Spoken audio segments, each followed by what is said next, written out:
let me tell you, the disclaimer is I am not a professional investor. Okay, so I'm going to tell you what I have done in order to make sure that I save for a future and I have my plans A, B, C, D, and that the decisions that I make in my career is because I want to make those decisions and it's not because I have financial pressures. Okay, that's my goal. I want to be happy, and happiness is not having to worry about money. So let me tell you what I want to do today. I think that if I press here, okay. So how much do you think you know about financing, about money, about everything? Usually the people outside of the United States, by the way, know a lot more than the people here, because here we have never had to deal with inflation or exchange rates or anything like that. Everything is pegged to the dollar, so we live in, you know. So how much do you know about? So what do you think? Is it true? Very true. So we seldom spend too much time thinking about other things, and that's all of us, right? Especially students, because I don't ever remember having to think about financial situation or anything like that, except when I was trying to matriculate. That means, where do I get the money to pay for this? So I think that we need to learn a little bit more, and I think it's important that we just listen and pay attention, not only from whatever the schools are saying, but from anybody out there that wants to talk to us about financial literacy. So, sorry. So if I do this and I do this. So does income reflect wealth? What do you think? No. So you said no. What do you mean? Why do you say that? Because you can burn more than you make in. So it's not what you make, it's what you keep. So you see all these faces? How many people have routinely made more money than most of us will ever see in our lives? Many people have made more money, and yet they still end in bankrupt. All three of them that you see there ended up in bankruptcy, right?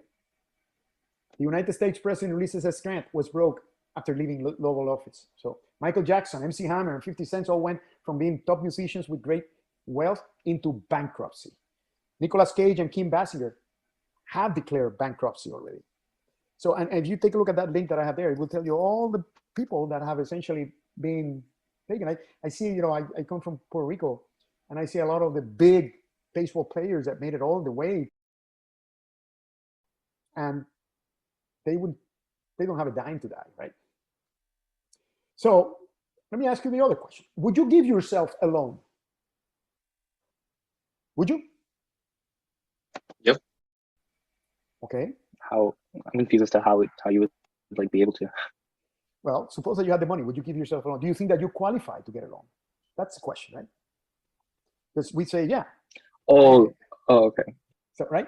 So the question is, why would you think that you would give yourself a loan?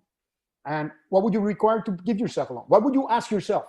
Let's assume that I was going to loan myself $1,000. A loan means that you will have to repay, right? So what would be the requirement in your mind? Do I pay on time, and do I have good credit score? Okay, that would be nice, but more importantly than that is, do you have an income? If you don't have a job and you don't have an income, you can have the best credit score, you can still don't pay, right? And this is what happens very often. People think about the wrong things when they're thinking about, I should be able to do this. Inclusively, and this is, day trading is another one that comes in and happens, right? So, okay. Maybe the answer is the following, right? Do you have an income? Do you owe money to somebody? If you owe money to somebody, then you should not get any more debt. And what are you using the money for is the other one. I would give you a loan if you were not in debt, if you were not in income, and I would think that you would invest that in something that will eventually will allow you to pay back to me. So I will give you a loan if you want to go out and study. I will not give you a loan if you want to go out and go to Ibiza and dance your night off, okay? Doesn't make any sense, because that's money wasted, right? So did you know that entire families can afford to live in as little as $30,000? However, they need to budget, right? You can get paid what you're worth and pay and spend less than what you earn, which is the goal that you should have, which is you should make more money than what you spend, and then take that additional money that you have and start saving. Because we'll talk about the impact of saving in the long term. Credit card debt is the #1 obstacle. How many credit cards do you have, each one of you? 4. 4? I only have one right now. I have two, one in my country, and I got the opportunity to get one here in the US. Okay. So what happens is that the more cards you have, the more it affects your credit line, especially if you're a student, because you have zero income. So this is what happens. You get zero income, you have a credit card, then you find a job, and in order to have the job, you need to buy a car. Good luck. Because the first thing that the car company is going to say is, unless you pay cash, you really are going to have a hard time finding a loan officer that will give you money. And let me tell you my personal story, right? So I graduate from Puerto Rico, University of Puerto Rico, Maya West, in 79. And my wife and I are both chemical engineers, right? So we get married in one summer, we finish school, we get married, and we move to Rochester, New York. So we get there in August 6, 1979. We only have $3,000, but we have two jobs, great paying jobs, over in Eastman Kodak company. That is a company that has 128,000 employees making beaucoup money at that time. Then I went to get a car. I couldn't, because I didn't have credit established. I didn't know anybody. I didn't have any references. I couldn't get any money. I couldn't get anything. Okay, and I could take my two checks and tell them, this is Eastman Kodak company. This is the biggest company you have here in Rochester, New York. And I can call my boss and you can tell them that I have a job there. I can give you a loan. I can't. There are requirements that I have to meet. So how is your credit score, each one of you? Do you know? It's good. I'm building it right now. Or you say you're building it. What is it right now? I'm not sure like right now, but I always pay on time. I use my credit card. I literally just got my US card. Okay. It's going fine. It's going fine. How about the other?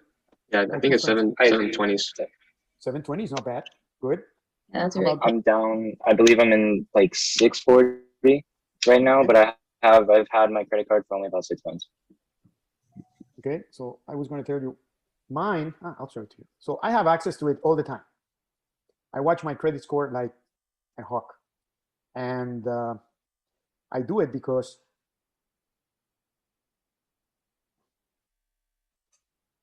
you see it there? 846. So the maximum is 850. So I lost 4 points. Bottom line on that is, if you have a good credit score, it will allow you to get loans at a significant discount rate that you can get it if you don't have a good rate. You see what the financial guys are doing when you're going to buy a car, you're going to buy anything, is that they're looking at the rate and the risk. And the risk and the rate are very well compared. And the lower your credit score goes, the higher. So you should have in mind all the time, what are the things that affect your credit score negatively, and what are the things that affect your credit score positively, right? The other thing is that employee benefits, like 401k, flexible spending accounts, medical and dental insurance, are worth big bucks, right? So the reason I'm working for FIU and I'm teaching is because I do enjoy it, but they have amazing benefits. I don't care about the pay. I have good medical health. I get all the stuff, 401k, everything else is really, really good. And that's what I was looking for. I was not looking at the pay because the pay will always come with performance and I can control that. But good plans are really important to get. So big companies usually offer you good plans. And that's something that you have to think about as you're looking for the job, right? Understanding taxes on how to minimize them also pays off, right? What do you do in terms of your savings? Do you take your savings before you pay taxes so that they can become essentially tax-free savings, right? But essentially when you get them out, when you are 59 or after 59 and a half, then you have to pay taxes when you pay taxes at that point, right? So all this stuff is important. Now, these are things that I didn't know when I was coming out of school. I didn't know. I learned slowly, but I never had anybody talking to me like this, right? So it is important that you kind of get yourself educated about finance. So let me tell you what are the things that I consider help me in my financial success. Number one is continue to learn, read books, listen to the news once in a while, get a couple programs in MSNBC or MSNBC, the other one is Fox Business or something like that. Get a couple of programs that you can hear what's happening and listen to podcasts and stuff like that when you're not doing something that is really important for you. Learn how to prepare and stick to a budget. Next year, I'm going to spend this much amount of money and I want to save this much. And every month I'm going to be checking that I am right on. And today you have all the tools in the world that can help you track that on a personal basis, right? Pay off credit cards and short-term debt quickly. They are the highest interest rate that you're going to have. You don't pay off credit cards. You can say, oh, what is it? when you start thinking about paying what, the first thing you have to pay is your credit cards. You should have them all at zero. As a matter of fact, if you get something, the best way to beat the credit cards, right, is to really buy on the credit card at the beginning of the month and pay it before the end of the month so that you don't get charged, but you get the use of the money for free until the end of the month. But that's the best you can do, right? Because if you have any debt with the credit card, it's going to the interest rate charges that they give you are just too high. Start contributing to your retirement early. We started late. We started when we were probably 34 years old. And I think that had we started when we were 24, which is when we came up to Rochester, New York to work, 22, it would have been a significant, those 6-8 years is big amount of money in terms of your savings, right? So maximize your employee benefits or 401k. So if you have a company that matches your savings in a 401k, for example, if they say we'll match up to 3%, guess what? Put up to 3% of all the money that you can get, put it there. You don't have to go over because there is no match over. But if you put exactly the amount that they say, that's 100%. That's 100% return investment, because essentially they're giving you the same amount of money and it's not yours. It's somebody else putting it there. So it is quick savings. Okay. Have some savings for a rainy day. COVID showed everybody that if you don't save and if you don't keep some money in a little stash where you essentially say, I'm going to keep that money. I know it's not going to be gaining a lot of interest. I know I'm not going to be making any money, but if I ever need an emergency, I'm going to have it. And COVID or whatever it is that's going to come up next, you can count on it. It's going to come up next. And having that extra cash will help you. And I usually say, this is what we do. We usually have saved 1 year of expenses in our house are put in a separate account so that if anything happens, we have 1 year to really get out of the hole, right? And something will happen, I'm sure. Be wise with insurance. You need it, but not in all areas, right? Insurance is like paying for something that you don't want to use. It is paying for something that you want to use. So in fact, if you have life insurance, if you have to use it, you're dead. Not good news. So car insurance is required. Make sure you minimize in the areas that you can minimize. Life insurance is something that you need, not when you're young, because where are you going to leave it to? Not when you're too old, because you already have your kids grown up. So it's just needed when you have a family and you have to worry about if you go and you are the money maker in the family, somebody has to make the family survive, right? That's what you do, right? So I never bought insurance except when I had my kid. And when my kid went off our school, went up to, on his own, which is what he's doing now, then we stop all our life insurance and everything else. And by the way, be smart enough. Make sure that the insurance that you buy gives you some cash back at the end. So insurance today, they have all different kinds of form. One of them is one that essentially returns money and makes interest on the money that you make. You're not going to become rich with it, but at least you're going to get some money back. Measure how you're doing versus your plan on a quarterly basis. Don't wait until you're in trouble to decide that you're spending too much. It's good to have, all these apps that you have. I have one in Bank of America that every week they tell me your monthly expense is here. Take a look at it. We pay everything with the same bank and we keep it there so that all the stuff is there so you know how much you're paying and everything else. So calculations are easy so you know exactly what you're doing and when you're doing it. You need a plan for anything.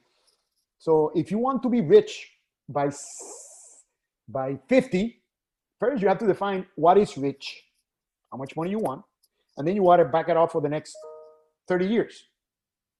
And you're engineers, you know what it is. It's an equation, right? Net present value versus future value, right? So you essentially calculate and you know exactly how much money you have to save in order to get to that. If you meet the assumption of, I am expecting to get an average interest rate on my money of X amount. That's exactly what an advisor will do for you, right? But you're a freaking engineer, so you should be able to figure this out very easily, right? The question is finding the time to do it. Because we have time, like the students say, we have time to watch TVs in the video. We have time, but when it comes to our financial, we don't worry about it until it's too late. Okay? Develop financial goals. Decide how much I'm going to save this year versus how much I'm going to save, and then start looking at the long-term trend. And you'll find out that it's just a good game to play. Better than playing the trade game. And I'll tell you why very soon. Identify the alternative courses of action. So what are my different saving ways, right? I don't have any problem of taking X amount of money and putting it down and say, this is my budget for the year for day trading. If I spend more than that, if I don't get any more money of that, if that doesn't grow, that's it. And you have to have the discipline to do that. Puerto Rico, there's gambling. Gambling is allowed, just like here in Florida, right? So when I would go up and I would go gambling, what I would do is that I would take $100, then I would keep my wallet in the car, and I would park my car as far as I could from the hotel, as far as I could. And then I would take my $100 and go there and gamble and play and whatever. And when it was off, I would say, let me go get more money. By the time I got to my car, I was convincing myself, I don't have to go back. I really have fun. I'm tired. Let's go home. Boom, gone. Okay? Look at all these different things that you can do to invest. You have mutual funds, you have stocks, and you need to understand what all of them will give you. And it's a matter of risk and return. That's the basic thing, right? There is no free money in this world. There is no, if there was a way of making free money, somebody would have discovered it already. But everybody that comes up and says this is free money, at the end of the day, they pay. So the question is, how can you minimize the amount of money that you're going to be losing, right, if there was a problem? You have to develop criteria to evaluate your different alternatives. And I think one of the best is I want to create income on a regular basis, and I want to build my wealth. And you have to put goals on that. I want to have, say, for example, start with the easy one. By the end of this year, starting in October, I want to have saved $10,000. The next goal is going to be, once I have that $10,000, I want to invest it in a means that will give me a 6% average return per year for the next 30 years. I do some research. I find out what are the means to do that. I invest my money, and I leave it there for 30 years. I don't touch it until 30 years from now. And you will know exactly how much money you have at that point, right? Create and implement your financial action plan and do it. You know, this is what I'm going to do this year. This is what I'm going to do next year. And start talking about it. You know, saving money should be part of everything you do. Like, I want to go to the gym and do exercise. I want to eat well. I want to go to a restaurant at least one time. All that stuff is possible. But the one thing that I am really telling you that you need to start doing now is put a little bit of money away and put it in a place that can give you a 6, 7, 8% return on an annual basis as an average. Leave it there for 30 years and you will be happy. You will remember me. Okay? And then you have to think about the following. Not every plan is fail-safe.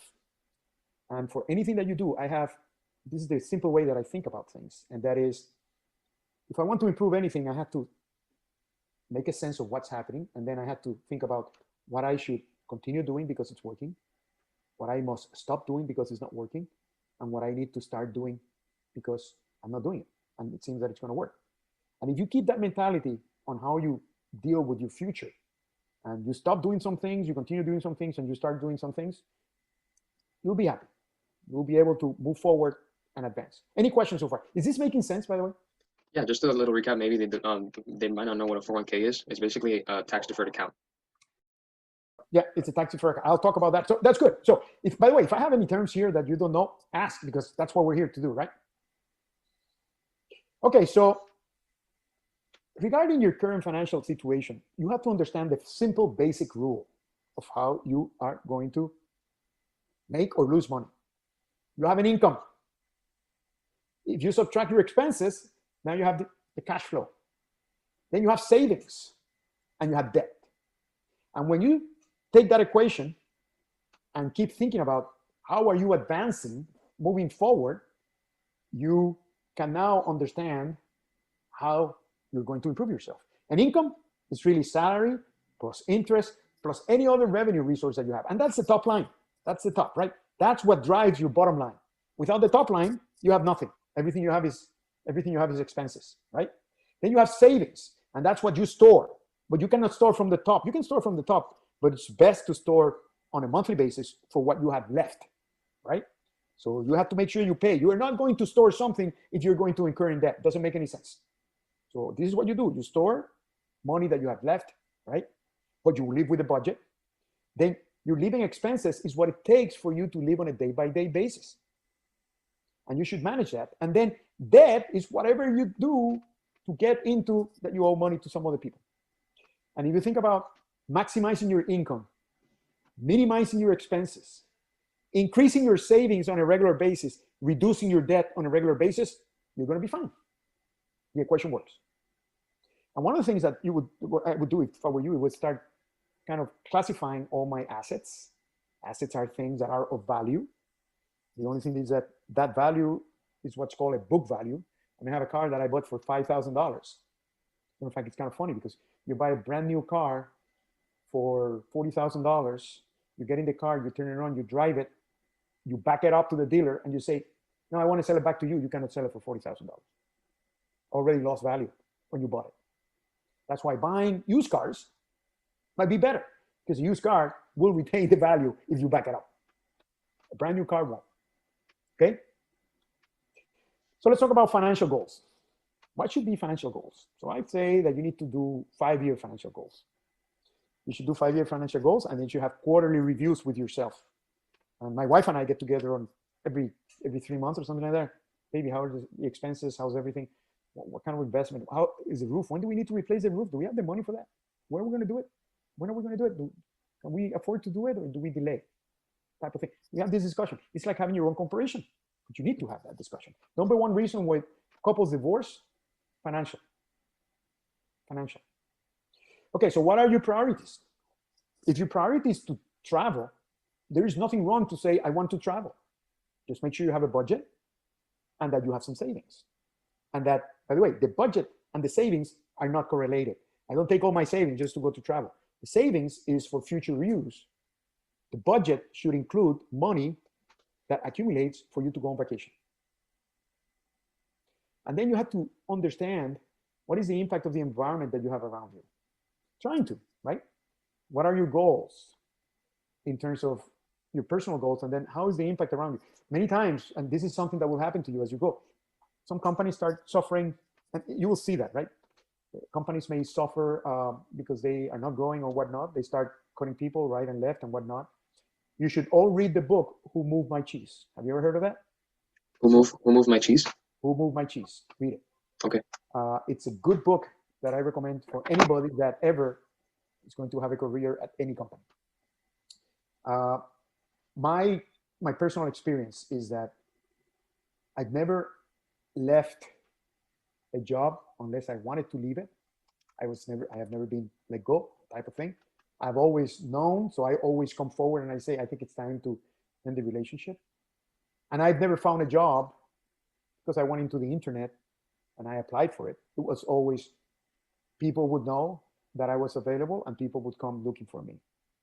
And the message there is 2 ways. You need to have connections. You need to have people. You need to let yourself be known to those people that eventually may have a solution for you. And also, you cannot be afraid of letting go of something that you don't think is going to be working for you. So waiting, there's some people out there that do not move out of a job because they're afraid of losing their benefits. Don't get slave yourself to something just because you're slave to it, because there's something there that keeps you. You got to be happy. And you got to let go when you got to let go. And don't get fired. Leave before you get fired. You should know about it. Okay, there is nobody that will be able to guard your career more than yourself. I can tell you that. I don't care if you just have a great boss or anything like that. It's you. So 5 years increments. Where do you want to be in 5 years? What are your priorities? And by the way, having fun has to be a priority. Vacationing has to be a priority. The question is, how are you going to make the money to do it? So if you're thinking about vacationing to Europe and you're just first-year student, you might want to go to Hialeah or someplace like that and go on vacation, okay? At least for the first year. You may go to Europe 5 years from now, but not right now. It doesn't make any sense, okay? What's the impact of the environment around you, and what are the risks? It's also very important. Nobody could have prevented the coronavirus, but those people that already were thinking anything can happen, so I'm going to have a stash here for emergency use, they were able to survive, no problem. So you want to minimize those risks. And when I say about goals, make sure that they're smart, they're specific, they're measurable, they're attainable, they're realistic, and then time-bound. Many times I ask the students, so in fact, I'm going to ask. Let me see who I'm going to ask. Senora Paredes, can I ask you a question? Yes, for sure. Why are you coming to school? What's your objective? What's your goal? To study, get a degree, get the necessary knowledge to be able to execute like a proper position at a really good company. Okay. Is that a smart goal? Let's take a look at it. Specific, study. Study what? You didn't say that, right? Well, I said my career, right? Like What is your career? You call it? biomedical engineering. Okay. My field, my field. And Yeah. then if you graduate 15 years from now, it's okay. You still meet your goal. Oh, okay. I will have to mention graduate on time as well. What is on time? 4 years in my case. So it is 2024? No, 22. Okay, 2022? Yeah. Okay, well, that's the goal. And is it May? Yeah, me. So my yeah. goal is to study, to complete the requirements for a biomedical engineer by May 2022. Over. Correct. That is specific goal. You can measure it. It's attainable. You know what are the requirements. It's realistic. Other people have done it, and it's time bound. You know by 2022. You graduate earlier. That's great. You beat your goal. You graduate later. You did not meet your goal. But we need to be smart about our goals. The thing about, I want to do this, and this is what happens when you don't put a date. I tell everything that I do is a date. People tell me, hey, let's do this. By when? By when? And who's going to do it? Who's going to be responsible? Whose head is going to roll if it doesn't get done? I want to know before we commit to do it. Because I want to make sure that that person accepts the responsibility. So you have to make sure that your goals are smart. So when you put your own goals, if I can tell you that, by the goal that we put together was that by the time that we need to retire, which would have been at 66, 67 years old, that we would retire knowing that we could live all the way to 100 years without having to worry about money, and that we could still leave something for our, herederos, our kid, that he would say, thank you, Dad. That's my goal. So it's measurable. It's when I retire. When I retire, I will have this much money, and I will be able to do this with my money. Okay? So you need to have that kind of goal. Because if not, what happens is that you bypass it. That's the number one reason why we don't save. We say, well, the goal was this, but you know what? I'm going to use this. I want to go to this. I want to go to Europe. I want to go to Europe. So all of a sudden you go to Europe and you spend all that money. And then you come back from Europe, you say, wasn't that great anyway? But I lost all the money. I spent it. So think about that. Oh, sorry. I got to come down here. Okay, so let's talk about investment alternatives, right? When you get your first paycheck, when you're out there, you're going to have, hey, maybe I should buy a boat. There's nothing wrong with buying a boat. Maybe I should buy a car. There's nothing wrong with buying a car. Maybe I buy a house or an apartment next to the beach. Maybe I travel now and work later. See a lot of students say, I'm going to take time off a year after, and for a year after I graduate, and I'm going to go visit the world. So you can imagine how that interview is going to be, right? When you come back and you say, tell me, what's the gap here between the time you graduated and now that you're looking for the first job? You say, I was traveling. I said, what was the idea about traveling? I wanted to know the world. And what did you learn? Well, okay, well, there are other candidates that might be better than you, right? Because you need now to sharpen up your skills. You wasted 1 year. Think about that. You can stay with your parents. By the way, that's a good idea. Because now you can save money. I can tell you, that's a good idea. If I could have done that, I would have, but I couldn't. You can invest in stock. There's risk around it. Or you can invest in bonds. You know the difference between stocks and bonds? Yeah, fixed income versus equity. It is something like that. We'll talk a little bit about it. So what is your criteria? And what is your criteria for selecting these priorities? So every time you do something, if you are living with a budget and you have an idea how much money you're going to spend, and by the way, listen, companies live like this. It's about budgeting. They have fun. You can have fun managing a company, but you need to have restrictions of what things you're going to do. If it wasn't planned, then you have to decide, do I do that now? What's the consequence of me doing it now versus the consequence of postponing something like that, right? So I've always said that I wanted to buy a boat. What I haven't done is that I haven't made it a SMART goal, because my two neighbors have boats. So I can go in their boats. I don't need it. They don't have to maintain it. The best boat to have is the one that your neighbors has. It's fantastic. Okay? Okay, so let's talk about what are the investment alternatives, right? So risk is what you assign to the value of something, whether it's going to be lost, maintained, or gained, right? So when you talk about low risk, it's about conservative. It's about having, not being too aggressive. When you talk about high risk, it's about being very aggressive. So most of the stuff that happened about a week ago or a week and a half ago with the GameStop, that was very risky. Yeah, GameStop. Yeah, GameStop. Yeah, it was very risky. Why? Because you're dealing with options. And options is trying to predict the future. You know that predicting the future is impossible, because if you could predict the future, you would be rich right now, right? And if you're in statistics, you know that forecasting is 100% wrong. You can be 95% right, but you can never be 100% wrong. 100% right. You can be 100% wrong, but you cannot be 100% right. So learn how to manage risk, not to avoid it. Okay, there's a big difference.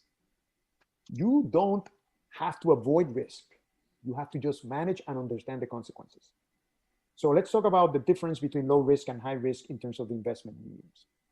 So if you think about government bonds, they're very low risk because the government is protecting, right? But even in government bonds, you can have governments that go bankrupt, and then the bonds go down to zero. Puerto Rico is one. That happened a few years ago. All the governments went down to zero. So everybody that retired in Puerto Rico, that was living in Puerto Rico and had investment, they lost poco amount of money.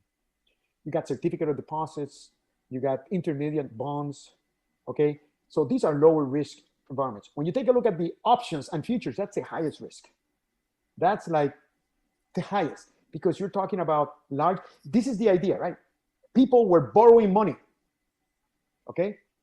To bet, to make a bet on the future that something was going to happen. If that thing doesn't happen, not only do you lose the amount of money that you invested, but you also have to pay it to a bank. And if the bank calls you out at that point, there's only one solution. It's called bankruptcy, right? Margin call. That's right. It's a margin call.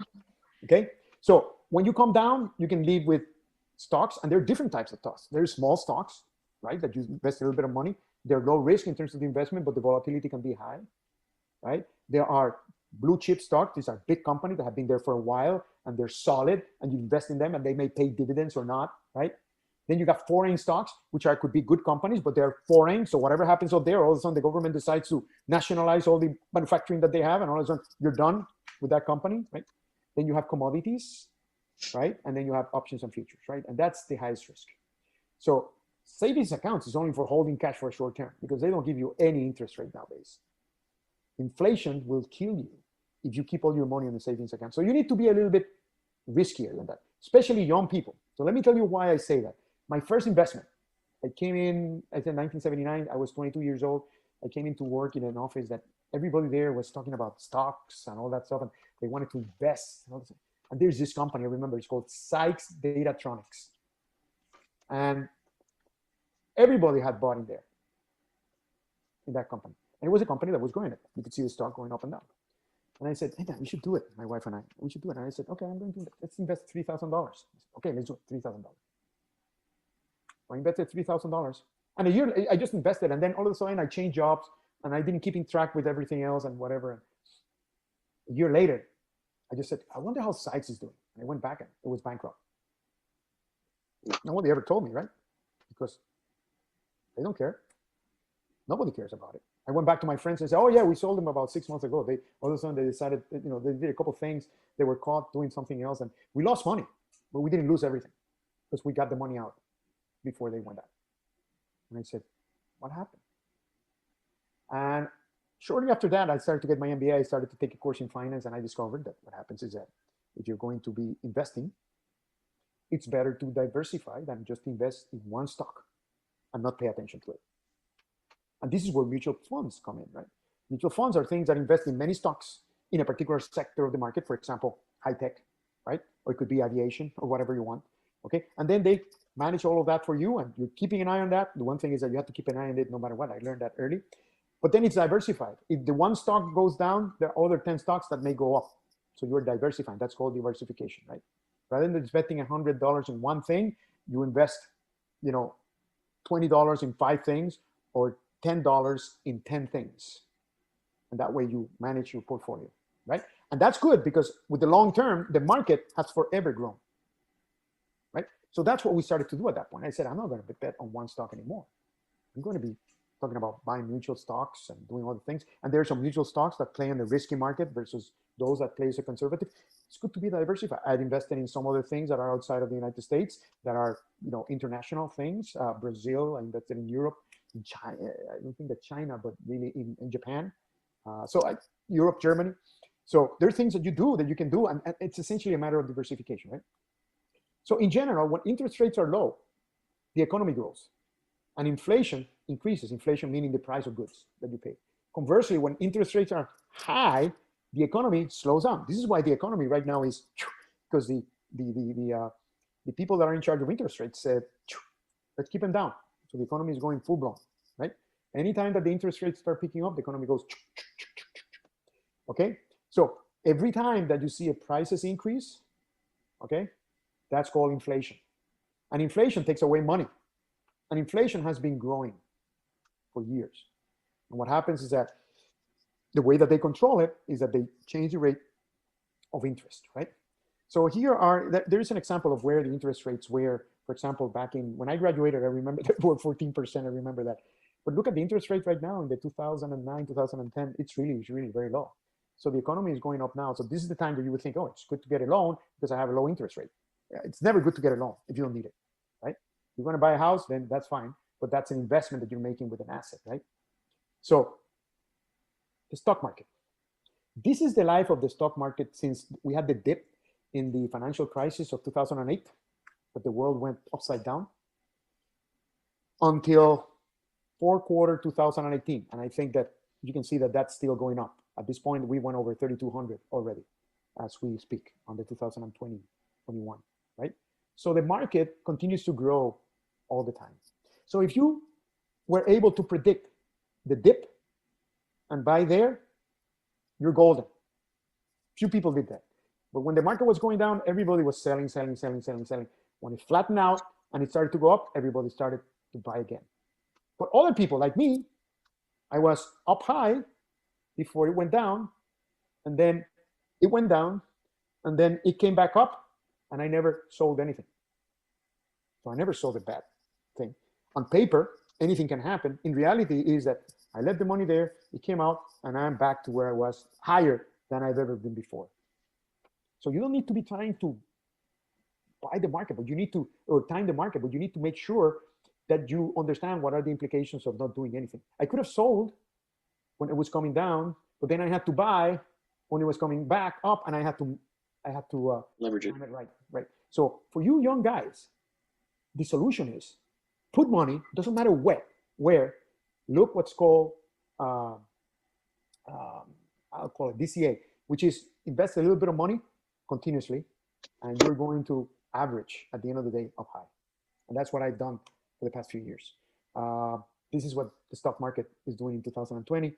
As you can see that in February, it was dipped, March, February, and then we're back to numbers that are incredible, even with the COVID, right?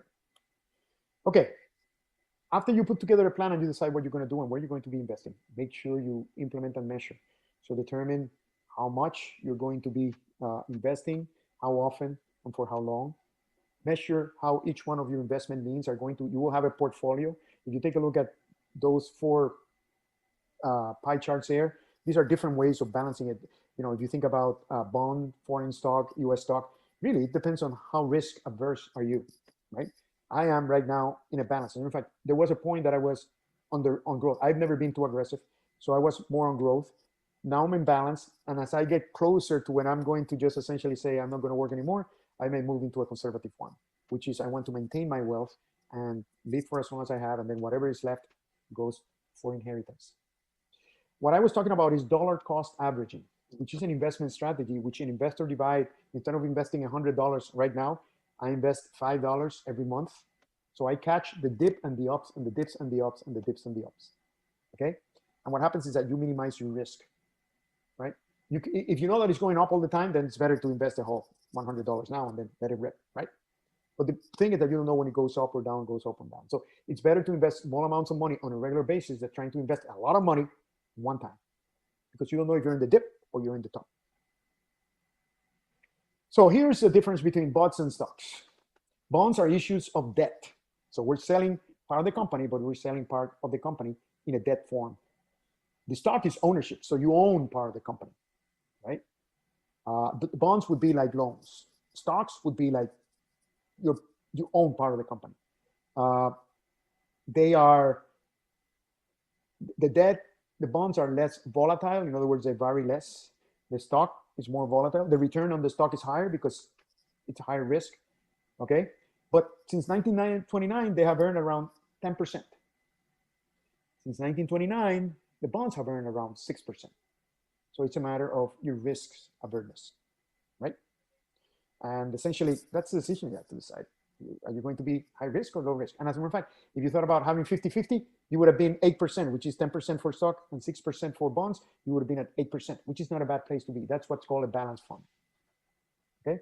An aggressive fund might have been, I don't know, this is the average. So an aggressive fund might have been something that would have given you potentially higher than 10%, but also there is a chance that it would be lower than 10%. So before you invest, understand the risks of everything, right? Understand the liquidity. How quickly can you convert it to cash? That's the other thing. A bond is quick to sold. Debt is a little bit more difficult. Bonds, right? Stock is easy. Bonds is easy. Mutual funds, it may take a little bit longer, but nowadays it's really, really good. Right. ETFs are really allowing you to invest in other parts of the world. It's exchange trade funds, which you can do in other parts of the world and whatnot. And it's good. So at the end of the day, these are my investing tips, right? Focus on the long term. You're young, right? Make the mistakes now. I made a mistake for $3,000 that I've never done again. I learned my lesson. It cost me $3,000. However, those $3,000 could have been a lot more money long term. They could have been rich, really rich by now with those $3,000, but it didn't happen. Diversify by investing in funds and stock. Don't just focus on one. Don't put all your money into one thing. Diversification is the right key. Save for the short term and usually save in cash, right? Keep it someplace that you know it's liquid and easy. And the other thing is educate yourself on all this stuff. This is the bottom line. If you think that something smells too good to be true, it's probably too good to be true. People are coming after your money all the time. They're inventing all these new things. So just be smart. You're freaking engineers. You should be able to detect all this stuff coming from somebody, right? So focus on the economy and your personal finances. Understand your fees and expenses. Invest in funds instead of individual stocks so that you diversify. If you ever want to invest in goods in stock, like for example, Amazon would be a great stock to invest if you had taken it at the beginning, because you would be right now a millionaire. But buying it now might be risky with all the stuff that's happening out there. Determine your risk tolerance. You should be risky now because you don't have any money to lose. So if you spend a little bit of money and you lose it, you can recoup it quickly. Pay debt, save for a rainy day, plan for the short term, invest for the long term, diversify, diversify, diversify. If there is a new thing, you know how many people they have come in and told me, hey, I got this new stock, I got this new stuff, you should invest some money on this, and what all my friends, oh, you should try this, you should try this. Tell you what, this is what I'm going to do. I'm going to give you my portfolio right now, and we're going to take it versus yours. And 6 months from now, if you have beaten me, I promise you that I will. And they haven't. Everybody has a new thing coming out. Just test it before you invest a lot of money in them. And by the way, friends are good friends. They may have great ideas, but don't put money and friends together, okay? That's a bad combination. Focus on investing long term and don't try to time the market. It's like impossible. Yep. Okay? So the best investment you can make is an investment on yourself. The more you learn, the more you will earn. I like that from Warren. And that's a good example. So that's what I wanted to talk about today.